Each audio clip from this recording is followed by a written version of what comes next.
Hello, I'm Regina Bain, Executive Director of the Louis Armstrong House Museum, Class of '98 and MFA '01. Welcome to Creating with Impact. Today, we are talking with composer Jongnic Bontemps, Yale College Class of '96, Saybrook. JB harmonizes a classical education with his rich tech background as a software developer and entrepreneur. After selling his startup, he became a composer. JB has scored dozens of feature and documentary films, echoed at Cannes, the Pan-African Film Festival, Sundance, HBO, Netflix, and more. Welcome, JB. Regina, it's always great to talk with you, so thanks for having me. Definitely. So we spoke in 2020, and you've been busy since then, so congratulations. Thank God for that, because I don't want you to leave me as the deadbeat dad, so you know.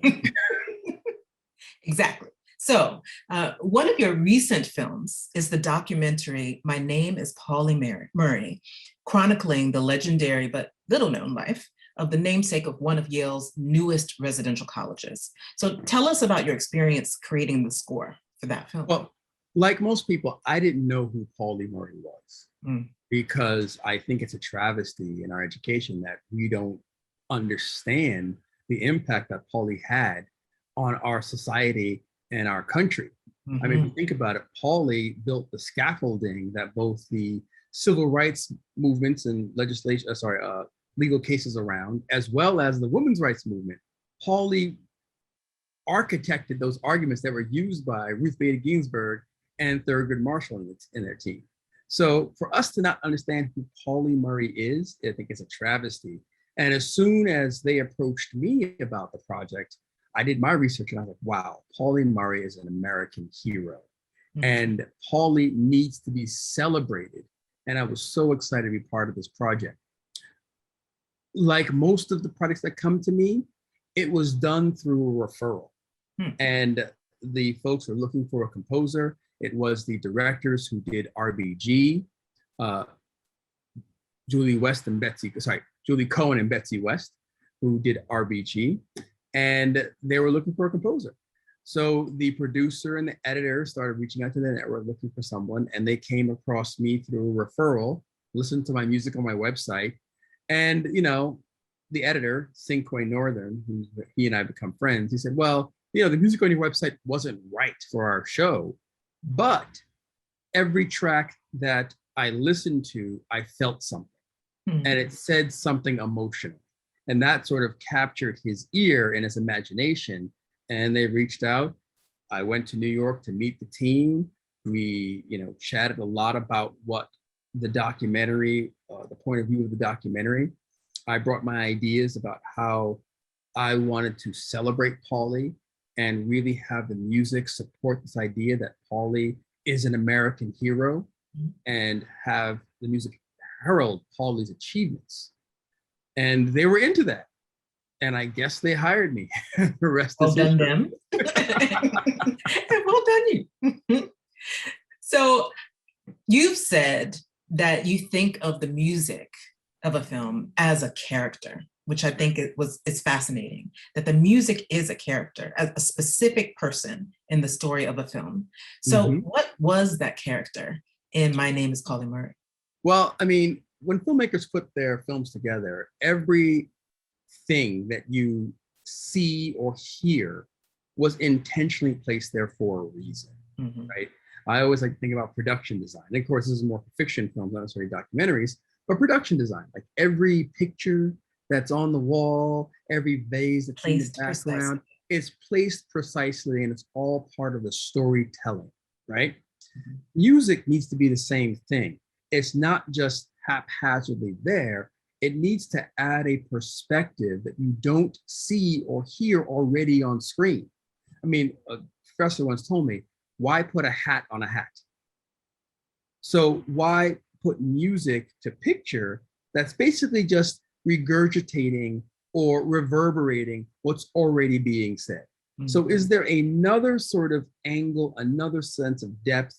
Is there another thing that the music can deepen or add to the picture that's not already there? And that's one of the things I thought about with, again, Paulie Murray, is Paulie did so many things in their life, so many things. And the documentary really chronicles all of the achievements, all the firsts that Paulie had in their lives. So I thought, well, the music needs to have a frenetic energy to it. It needs to always have some sort of activity, some sort of momentum, so that we could show, because, you know, obviously we don't see a lot of video of Paulie doing what they do, but the music could have this conveying sense of energy and pace and forward momentum that always had to be there. And for me, since I also thought that Paulie had so many layers, I mean, Paulie was a lawyer. Paulie later in life became the first Episcopal priest, female Episcopal priest. Paulie also, was transgender before we even knew what transgender was. Paulie was arrested for not sitting in the right seat on the bus before Rosa Parks was. So, I mean, there are all these firsts that Paulie had. So I felt that with all the layerings, Paulie's instrument had to be the piano, because the piano is polyphonic, and you can have both melodies and harmonies. You can have multiple rhythms, all these things sort of happening on the piano. And that needed to be sort of like the bed, or at least the current of the film. And in all the cues, there's some sense of Paulie through the piano that's there. And then I thought that maybe other instruments could represent the other important women in Paulie's life. So Paulie's first love, Peggy, was a flute. Paulie's life partner was a clarinet. And then, Paulie had a relationship with Eleanor Roosevelt. So Eleanor Roosevelt became a French horn. And they all kind of worked in and around this dance with Paulie and, the piano that represented Paulie. So I thought about all these concepts of how, the music can really be a character and reflect and add a layer to what we understand, or who we understand Paulie was. So I always try and approach my project and say, well, what can music add? What is the thing that I can do that will basically be kind of like the hook, or at least, again, add that dimension to the film? And that's why I think of it as like a character, right? Characters are always there to move the plot forward, to add some sort of dimension, or to expose some new idea that we have from the story. So music, plays that role as well. And I think, hopefully, I was successful in pulling all of these ideas together for the score for My Name is Paulie. Paulie Murray is magnificent, and this film is magnificent. If you haven't seen it, folks who are watching, please make that happen, and hear the amazing music that you have created for this essential story of America, and also for Yale. It's on Amazon Prime. All right. Make it happen, everybody. You can make it happen. You can watch it. So you were a tech entrepreneur and sold your startup to HP. Yes. Did you I was know an early member of a startup. I was an early member of a startup, so I can't claim credit, wasn't mine, but I was a very early member. And when it was sold, obviously I had to think about what I wanted to do next in my life. Mm-hmm. Did you know at that moment that what you were going to do next was composition? I did not. No. And it was a question of, do I stay at HP? Because HP wanted as many of the people from the startup to stay in the company and move it forward. Mm-hmm. Do I want to go to another startup? Mm-hmm. Could have done that. This startup that I was a part of was like the third or fourth startup I was a part of. So I'd done this sort of, start at the very beginning, hiring a team, and done that several times. So do I want to do that again? No, that sounds exhausting. So right around the time where I had to stay at HP for at least a year for various sort of options and things to sort of show, basically to get that money, I had to stay for a year. Understood. So during that year, I'm trying to figure out, well, what am I going to do? And it was really funny. I just started playing music again. I hadn't really played the piano or anything like that for years. And for whatever reason, I just started doing it again because I was just interested in reconnecting with that part of me. I grew up playing the piano. I studied guitar and drums as well. I was a music major undergrad.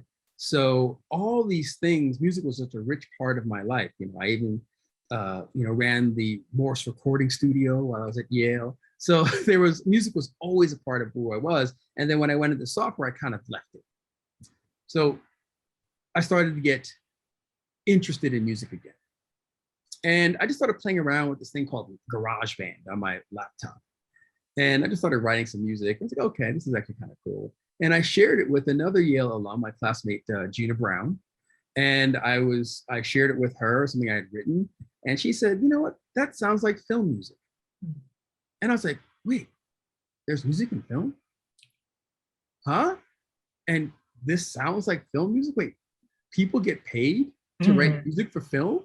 So it was like this epiphany that went off in my head that I had no idea that this was even a possibility or a career. And Gina always says I have to thank her in my Oscar acceptance speech. So, so I'm putting it out here right now. It's coming, Gina. I'm putting it out here right now. So I ended up being really intrigued by this idea. And, I also played video games a lot. I know, I'm a grown man, but I still played video games. And I realized there's music in video games too. So my first sort of thought was, well, I like computers. I understand video games. Why don't I try to do music for games? So I went to San Francisco and found a school that specialized in like game audio and music production for games. And I just started hanging out there. And I eventually became an intern there. And I eventually took some classes and met some people. And, one of the people that I met there was a guy named Clint Bajakian. And he, unbeknownst to me when I met him, but I found out soon after that he was the head of music for Sony Games. And he took me under his wing. And we met several times and we plotted a course of how I was going to change my life, change my career so that I could do this thing. I also went to Berklee School of Music online at the same time and started sort of writing music, through this online course. And just slowly but surely, doors started opening and more opportunities started coming my way. And I eventually ended up at USC as part of their film scoring program. And the rest is kind of history. So like most things, it was a gradual discovery, but it was really prompted by someone just planting the seed in my mind and me being enamored by this idea.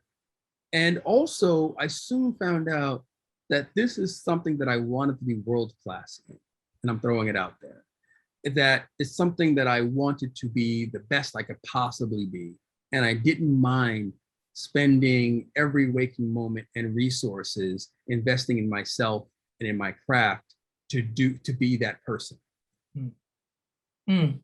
Well, shout out to the mentors in our lives, the Absolutely. mentors that you mentioned just now. It is critically important for every industry, definitely for the arts. So thank you to the mentors out there. Where are you from? So I'm born and raised in New York, Long Island, born in Brooklyn, moved to Long Island after that, went to Yale, as we all know, that's why we're here, got the Yale alumni up there. Hey. So, yeah. And then moved back to Brooklyn after that. But I was born and raised in New York. So how did New York, how did your neighborhood influence your music? Well, it's interesting. Growing up, in the 80s and 90s, right? That was really sort of, I would say maybe like the second generation of hip hop, right? And that was something that was I was so enamored with. And I was one of these kids that just listened to rap music like all the time. And I remember one of my favorites groups was Public Enemy. And, and of course there was KRS-One, De La Soul, Nas, and all these Eric B. and Rakim, right? I mean, so these are the people and the acts that I listened to almost daily, as well as influences of jazz. And I attended an African-American church, so of course, gospel. So all of them, of course, New Edition. You have to throw New Edition out there. You know what I'm saying? Classics, all the classics. So So I grew up in this, great soup of R&B, hip hop, gospel, that really sort of influenced everything that I did, and jazz music. And, when I studied in high school and middle school was jazz, piano. So I had all these kind of like African-American based music, right? Ingrained in me. And I wasn't very interested in like Western classical music at all as a kid. But of course, when you get to a school like Yale or even like, USC, that's what the education is about. And I kind of resisted it. I wasn't very interested. So you can look, I looked at my transcript the other day, I was like, wow, I really didn't do so well in some of these classes. Some of the best folks didn't. I did not do well. It just didn't resonate with me, right? It wasn't the kind of stuff I wanted to study. And when I finally got to USC and I realized that I wanted to do, again, music for movies, pretty much the standard for music for movies is orchestral music based in the, European Western tradition. And that's been sort of like the standard for movie music. And because I wanted to do mainstream movies, I really threw myself finally into studying this type of music. And then when I got out, the projects that I was given, the projects that I was hired for, were all based in African-American culture. And that's when I started to really pull again from the music that I grew up with, the music that I still listen to, which was, African-American based music. Again, the hip hop, R&B, jazz, gospel. But then infusing that with the newfound appreciation for Western orchestral music or Western sort of traditional, organic music, and really fusing those two types together and creating really, I think, a unique sound.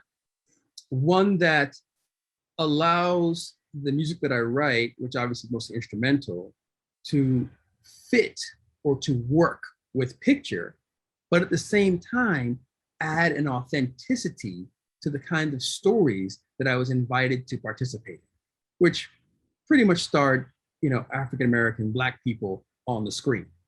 So really giving that authenticity to the characters, because the music was based in our culture, but yet it also had that way where it could be teased out in a way where it still worked with picture. And quite honestly, I was resistant for that at first. I was like, why am I always getting these Black projects? I want to do the next superhero movie, right? And I wouldn't get those. But the thing that, I was almost rejecting, because I didn't reject it, obviously, I still did them and I was happy to do them. But the thing that, I was questioning ended up being the thing that gave me a career and that gave me a sound and taught me newfound appreciations for our culture, for our music, and for the craft. And honestly, I am so blessed that I'm able to do what I do, and I love the kind of music that I'm able to write now. Well, we are coming close to the end of our conversation, but we just got started. Time flies. But I have two more questions for you. Okay. One is, what should we be listening to right now? What are the sounds, the music, the voices that you think are important and that we, the listeners, should be listening to? Well, there's a lot of talk right now about looking past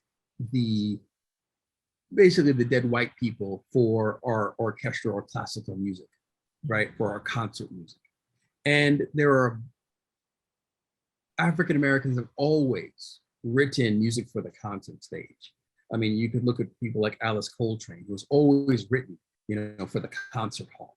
But there are some new voices that I think are really exciting that are writing for that venue and that are really sort of, as I said, bringing the African American experience into the concert hall. One of them is a good friend of mine named Carlos Simon, and he was recently named a fellow for, I believe it was the National Orchestra. And they are premiering his works all over the country right now. And the guy is on fire. So I would highly recommend looking up a young African-American composer named Carlos Simon, who's amazing. Terrence Blanchard, who obviously just had an opera that premiered at the Met, Shot Up in My Bones, another sort of voice in an arena that we don't necessarily see people like us. And then another person I want to throw out there is a woman named Rashi Kulkarni. She's an Indian-American composer. And she also has found a beautiful voice of combining classical Indian music with Western sensibilities and creating this new sort of hybrid that really beautifully marries both of them. And of course, it's a bit of a shameless plug because she and I are actually scoring a movie together right now. Oh, yes. So please talk about what are you working on right now? So a couple projects again, got to keep it busy. Got that Jamaican side of me. So I got to get a tree job mom. So right now, I am scoring a TV show for the CW called 4400, and it's a remake of the 4400, but it's really recast in the African-American experience. So it's a beautiful show, Monday nights on the CW, or you can watch it on the CW app, another shameless plug. And I'm also currently scoring a romantic comedy called Wedding Season with Rashi Kulkarni, which follows an Indian-American couple in this romantic comedy, which is also a very beautiful way to see a different culture, but also understand the same struggles that all of us go through identity and making our own path and breaking from our parents' expectations. It's all the same. People are people, but yet we get to see it through this different culture, which is a beautiful thing. And then I'm also just finished up a documentary for HBO that's about the reopening of the Delacorte Theater after COVID, and their first play being Merry Wives, but reset with an African cast, African dialects, and across the African diaspora. So those are the three projects we're looking for. Oh, and I'm currently scoring a video game. Oh my goodness. For Arcane Austin, and it's called Redfall, and that will be out sometime next year. So I am, blessed to have the work. You are a busy man and a talented one who's thoughtful about their craft. And I thank you for being with me. So again, this was Create with Impact. I am Regina Bain. I have been talking with Jongnic Bontemps, and be well, everyone. Thank you for having me, Regina. Thank you for having me Create with Impact, and always happy to wear the blue. All right. Goodbye. Bye now.